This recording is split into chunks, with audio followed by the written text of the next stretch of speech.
Welcome to I YouTube channel. इयत्ता 10वी सराव संच 1.1 मधील प्रश्न दुसरा तील क्वेश्चन 5 आपण पाहिलेले आहेत। आज आपण 6वा क्वेश्चन पाहणार आहोत। चला तर मग बघूयात काय समीकरण आहे। 1/3 x अधिक y बरोबर 10/3 2x अधिक 1/4 y बरोबर 11/4 हे समीकरण दिलेलं आहे। आपल्याला या समीकरणामध्ये 3 आणि 4 घालवायचे आहेत। त्यासाठी काय करावं लागेल, समीकरण 1/3 x अधिक y बरोबर 10/3 हे समीकरण दिलेलं आहे। आपल्याला संपूर्ण समीकरणाला 3 ने गुणावं लागेल। समीकरणाला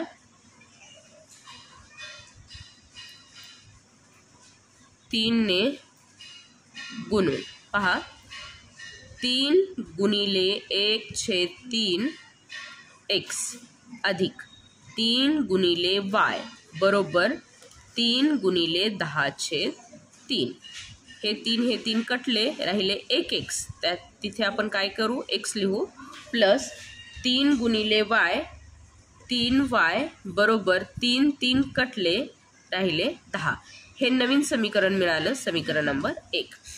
त्यानंतर आहे 2x अधिक 1/4 y बरोबर 11/4 पहा, या समीकरणामध्ये आपल्याला 4 घालवायचे आहेत, म्हणून समीकरणाला 4 ने गुणून, समीकरणाला 4 ने गुणून पहा, 4 गुणिले 2x हे अधिक जशास तसं, परत 4 गुणिले 1/4 y बरोबर 4 गुणिले 11/4 4 दूनी 8 x अधिक 4 कटले 1 y बरोबर हे 4 कटले, इथे राहिले 11 हे मिळालं आपल्याला समीकरण नंबर 2। पहा, आता समीकरण 1 आणि 2 यांचं निरीक्षण करा। इथे x चा सहगुणक 1 आहे, x चा सहगुणक 8 आहे, इथे y चा सहगुणक 3 आहे, y चा सहगुणक 1 आहे, म्हणजे x किंवा y चा सहगुणक इथे सेम नाही, इथे आपल्याला सहगुणक सेम करून घ्यावा लागेल। त्यासाठी आपण समीकरण 2 ला 3 ने गुणूयात, म्हणजे इथेही 3y होईल आणि इथेही 3y होईल। समीकरण 2 ला 3 ने गुणून पहा, काय आहे समीकरण 2, 3 गुणिले 8x अधिक 3 गुणिले y बरोबर 3 गुणिले 11 8 24x अधिक 3y बरोबर 11 33 हे मिळालं आपल्याला समीकरण नंबर 3। पहा, आता समीकरण 3 आणि समीकरण 1 ला 3y आणि 3y, त्यामुळे आपण काय करूयात, आता पहा 3y आणि 3y इथे चिन्ह कोणते आहेत, प्लस प्लस सारखे चिन्ह असल्यानंतर आपण काय करतो, वजाबाकी करतो। इथे समीकरण मोठं कोणतं आहे, समीकरण 3 हे मोठं आहे, म्हणून समीकरण 3 मधून आपण काय करू, समीकरण 1 वजा करू। समीकरण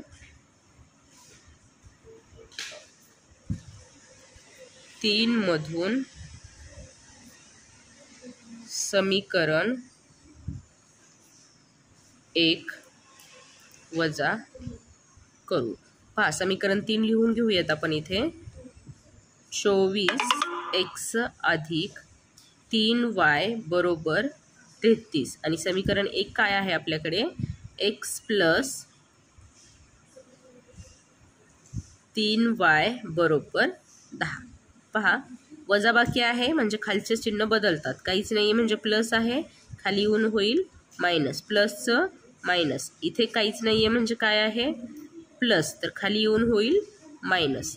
पहा, प्लस मायनस 24 मधून 1 गेलं, 1x गेलं, इथे राहतील 23x, हे प्लस आणि मायनस विरुद्ध चिन्ह सारखे सहगुणक, इथे काय होईल, कट होईल, बरोबर प्लस मायनस मायनस 33 मधून 10 गेले, 23 राहिले।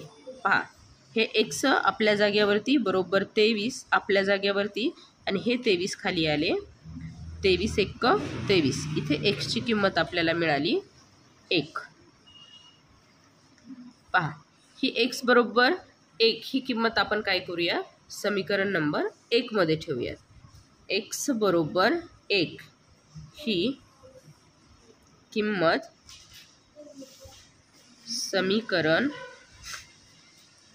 1 मध्ये ठेवू. पहा, समीकरण 1 काय आहे, x + 3y बरोबर 10. एक्सच्या ठिकाणी काय ठेवायचं, 1 + 3y बरोबर 10. 3y बाजूला आले बरोबर 10 - 1. 3y बरोबर 10 मधून 1 गेले 9 राहिले. y ची किंमत काढायचे, y बाजूला आले 9 आपल्या जागेवरती आणि खाली आले 3.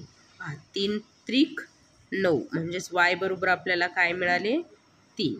चला तर मग काय उकल लिहिणार आपण, उकल x, y. काय मिळाली, x ची किंमत 1, y ची आहे 3. अशा प्रकारे हे गणित सोडून झालेलं आहे.